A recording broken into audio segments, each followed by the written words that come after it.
Coach, go ahead and make an opening statement, and we'll turn it over for questions. Yeah, well, I think we just got a feel for what it's going to be like here pretty much next couple of months. I mean, Illinois plays as hard as any team that you'll play against. Their young guys did an unbelievable job in the game, and really we're right there to have an opportunity to win it most of the night.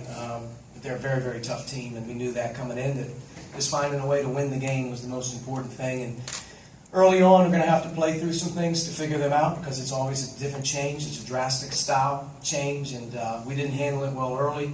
We got better defensively in the first half, which allowed us to sort of creep back in. Our defense was a big key for the halftime score being what it was. Second half, I thought our guys adjusted offensively a lot better. Romeo was terrific, making plays. The other guys did a great job of connecting on screens. It's so important against them. Defensively, we were pretty good, and then we handled the zone when they switched and were able to get a lead. But to hang on, kind of knew they were going to continue to fight and make their run, which they did. And being able to make some free throws tonight was a real big key in the game as well. So we're just very fortunate, and obviously we're moving on to our next opponent, which is Michigan, which is not a lot to be said for how good they are. Mike? I think Romeo had a personal 8-0 run coming out of the break at halftime. Did you challenge him at all, just to kind of maybe dictate things, coming out? Yeah, I mean, we wanted him to be more aggressive. Sometimes you got to get the ball in his hands against a team like this because he's traditionally not bringing it up. But we allowed him to bring it up a lot more, get the ball before we crossed half court a lot more, which allowed him to play with it in his hands. And that was a big change for us, just having a different guy coming off this group. A different guy coming downhill on their big guys. And he was fantastic, I thought, in that role. Obviously, you had 28 points, Romeo, but defensively, I guess, how have you seen him grow since maybe the start of the season until now? It seems like he's kind of really embraced that into the floor as well. Yeah, I mean, I think, once, you saw him sort of as a guy early on be a little bit more cautious defensively. Now I think you see a guy that's very confident in knowing what to do. He's got great talent and length, so he's going to be an excellent defender. And he's got so much more experience to keep gaining. But his size and his length and some of the things that he can do on the ball and challenging shots and whatnot, causes some problems. And he can guard 1, 2, or 3 for the most part if we want him to guard any perimeter guy. So he's evolving. He continues to do what we ask him to do in terms of getting better. Like I've said before, he's as coachable of a guy as we have on the team. So it's a credit to him and his work ethic. You talked about getting better kind of defensively as the first half went on, and I know the guys have talked about really wanting to make that part of their identity, just the way they defend. Where do you think they are in that process, and maybe what do you think where can they improve, I guess? Well, the one thing that improves is obviously getting Robert back. Robert's an excellent defender for us, and those perimeter guys are playing a lot of minutes.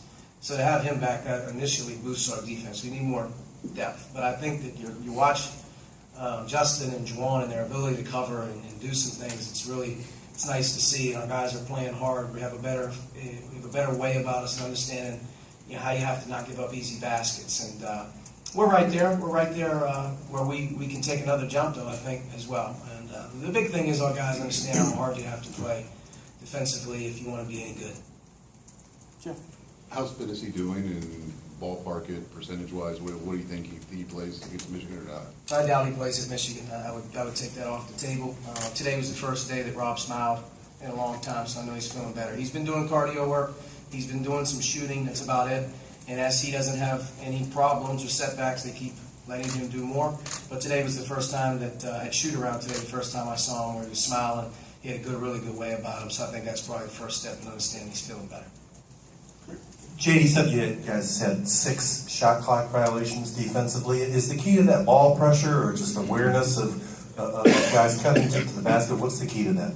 I just think the big thing when you have a defense that makes the offense work late in the clock, that you're not giving them their first or second look. They're having to work harder to get a good look, which the first action or the second counter action to that play is covered. And when you get under 15 or under 10, typically you're going to end up having to deal with a drive or a ball screen. And, I think we're pretty good at identifying our coverages and whatnot. But, I thought Illinois did a really good job compared to some of their other games of methodically trying to wear us down as well. They didn't shoot quick. They were organized in their half court and really trying to turn us and work us. And, when we did a good job, we got them late in the clock. And, obviously we're trying to make teams shoot challenge shots at the end of the clock, not giving easy ones. But, I think at the end of the day, it's a team that, makes you play into that third side of the floor, even the fourth at times. If you're giving up baskets on the first or second side, that's not very good. Mike? You've had a pretty long stretch of 5 or 10 minutes into the game being or down 5 or 10 points. Is this a team that needs a little bit of urgency, or is it just finding what you want to do defensively and getting comfortable on that end? Oh, are you saying that's becoming a habit type thing? Yeah, I think a lot of it has to do again with offense. Your offense has got. We got some good shots early in the game, just didn't make them. But when you're playing against good teams, you score. You're not going to shut them out. You got to score too. But 15-13 in the first 4 minutes, and then after that, I thought we took a step back in the game. A big step back after we sort of did that, and then I think we regained our composure a little bit and got our defense going. Our guys know that if we're going to be successful, though, it's defense to offense. It's not allowing easy baskets. It's rebounding and being able to get down the other end. And we ended up shooting 25 free throws. We were pretty efficient. We only turned it over 15 times, and against that team, in many ways, that's a pretty good thing. And for us, we'll keep getting better. We didn't shoot the open threes well tonight.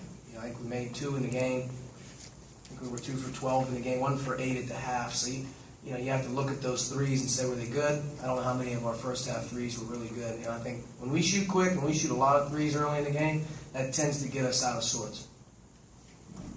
Kind of going back to the shot clock, is this a team that you think uses the shot clock well? It just feels like they understand when they can get a team deep into a shot clock, how to kind of take things away there at the end of the possession. Well, we work, very, very hard in practice at 12 seconds or less on the clock defense. And at the end of the day, sort of what you're going to be dealing with under 12. You're going to deal with high ball screens. You're going to deal with some type of an action where you're picking and popping. And, for us, we work on it every day under 12, being able to get a stop. Get a stop under 12 seconds when the clock is late. So I think our guys identify and understand what type of things we're going to be looking at the end of the clock, and we try to work on it. Coach Trent Frazier came into the game for Illinois, one of their best players, if not their best player, shooting 43% from behind the arc. With 7 minutes to go, he'd only gotten 3 off behind there and hadn't hit one yet. Did you guys anticipate being able to defend him so well? He's very, very aggressive. I thought he played a very solid game where he wasn't hunting shots early in the game. You could tell he was trying to run their offense and get guys involved.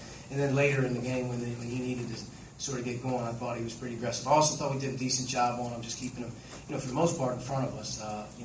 He only got 1 3 across half court off the dribble, which he loves to do late in the game as well. We stopped him early and didn't allow him to get to the line. But he's a really, really good player. I was really, really impressed, to be honest with you, with Georgie and Io. Those 2 guys are 2 really, really good freshmen in our conference. Those guys are going to be a problem come February and March as they get their experience in. All right. Anything else? Is that it? Thanks. Thanks.